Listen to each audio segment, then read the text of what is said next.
Thank you for joining me again on my little trip around Scotland. As you've seen from the first part, this is the route we was taken. In the first part we covered up to just before Abbeymoor. This part, as you see in the next screen, we cover from just past Abbeymoor down to Urquhart Castle. It was a pretty good ride. The A9 was always shit. Every time we go on that fucking road it's bollocks, but the rest of the trip was really nice and we got to see a lot of Loch Ness here, and hope you enjoy this.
This was us stopping for a little break here, and that was me falling over in some heather because I could pee, which wasn't very smart. Looking forward to getting. So we stopped for a few minutes, and it became a hunt for some Red Bull, which I'd somehow lost. Like literally had a can, and we put it down somewhere, and I have no idea where. And I look back all the footage to try and find where the fuck I put this can of Red Bull, and I cannot fucking find it. I also stopped because I'm having some trouble with the video equipment. The batteries weren't lasting and the backup we had wasn't really working properly either, which meant very much to my annoyance was we missed footage of a jet going past, because there's quite often jets in the area, and the camera didn't catch it because it decided to fucking die. So safe to say I'm pretty pissed about that, but hey, I had to carry on and try and fix it as we went along. It's the first trip we'd done like this, so it was quite difficult to get it all right. And now you can see we're in fucking roadwork traffic, which is fucking standard on the A9. It is the worst road in the world. Anytime I went up there, there's roadworks, there's shitty weather, there's shit views, it's garbage. Don't use the A9, go any other fucking route apart from it.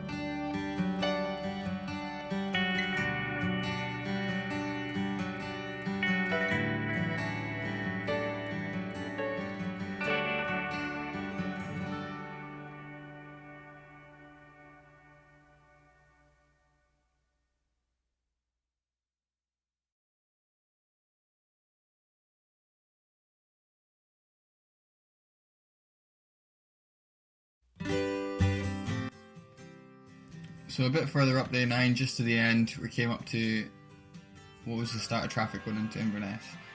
And as fucking standard on the A9, it was shite. We just got stuck in traffic going in. It didn't last long, and I'm not going to show any of it because it's tight enough in time for this clip anyway.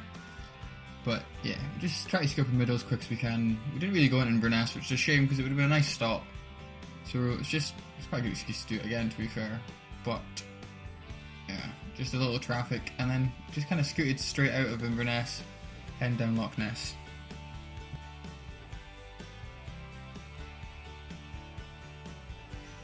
So this is the road heading down towards Loch Ness. As you can see, there is some water on the left there. That is the start of the loch, but it was blocked by fucking trees. So we just have to be patient and wait for a few minutes. But we've not gonna lie, I was pretty excited at this point because I've been waiting for years to come back here, and to get to it on the bike and get this kind of views and experience was really something else. So it was definitely worth the wait.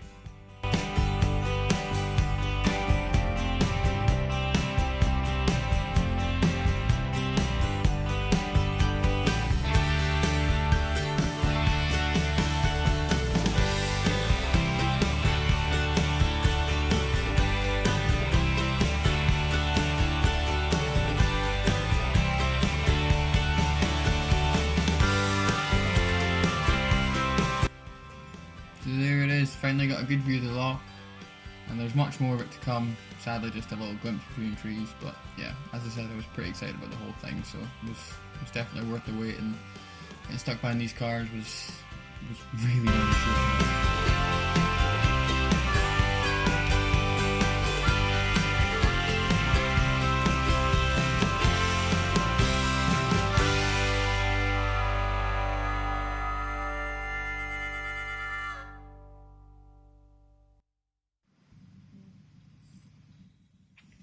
So finally arrived at Loch Ness. First proper lay-by there with lots of spaces for us.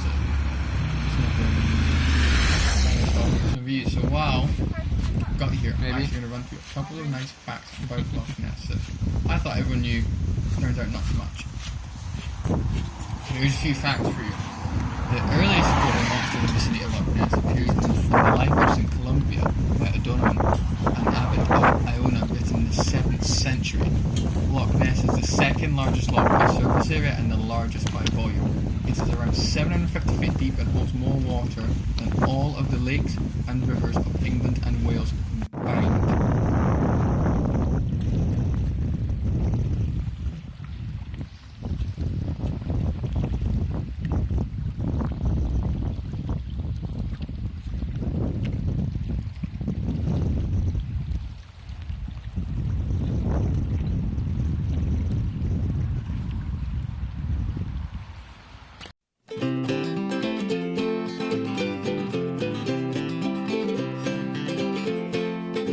There is only one island on the loch, Cherry Island, and that's at Fort Augustus. Part of the loch is 812 feet deep and has been named Nessie's Lair. The name Nessie actually means pure, and around 1 million people visit Loch Ness each year, generating around 25 million for the local economy. Each month there are around 200,000 searches on Google for the Loch Ness monster, and Nessie was named the most famous Scot in a 2006 survey. There are 2 layers of radioactive sediment beneath the waters of Loch Ness. The first was a result of the Chernobyl disaster. The largest search for Nessie to date was in 1987, costing £1 million. The researchers used advanced sonar and camera technology to look for it. The only data gathered was 3 sonar contacts that showed a creature larger than a shark but smaller than a whale. Because Nessie is smart and won't be caught on that shit. Come on, mate. Get your shit together. The loch never freezes due to a thermostat effect, meaning as the water at the highest 100 metres cools, it will sink and be replaced by the warmer water from the depths. This can make the loch steam on very cold days. During the 2005 Scottish Triathlon, 100 athletes insured themselves for £1 million each against bites from the Loch Ness monster. Another note on the size of Loch Ness is that it's 22.5 miles long and between 1 and 1.5 miles wide. The only deeper loch is Loch Morar. So we had another problem with the battery again, which is a bit of a pain in the ass. So we stopped in Drumnadrochit, which is just before Urquhart Castle down Loch Ness. This is us just leaving there. We stopped just for a quick look around. It's a really nice little town. There's an attraction there called Nessie World, which we went to go look at. It was basically the back room of a shop, and decided not to pay about 7 or 8 quid each to go into Nessie World. It was just the back room of a shop, and it was dark and looked, quite frankly, shit. Yeah, not going for that. But the rest of the town was nice, so it was fine.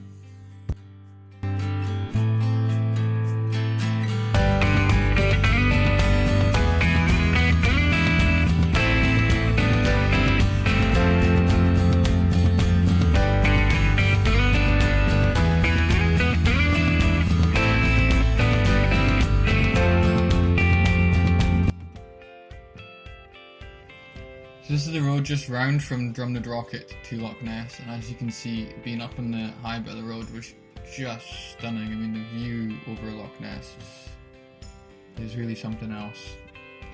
And you come around this bend, and you're just coming to Urquhart Castle now, which we did plan on visiting. You kind of see it poking through the hedges there. We did plan on going to the visitor centre there, which I have been before when I was a little kid. It's fantastic. I mean, it would have been one of the things it was worth paying for, 100%. Unfortunately, we missed it by about 10 minutes, which really pissed us off. it's just one of those things. And again, it's a good excuse to take the trip again and take more time to do it. But at least we got to see the castle, and even if it was from a distance, it was pretty fantastic. It looked stunning.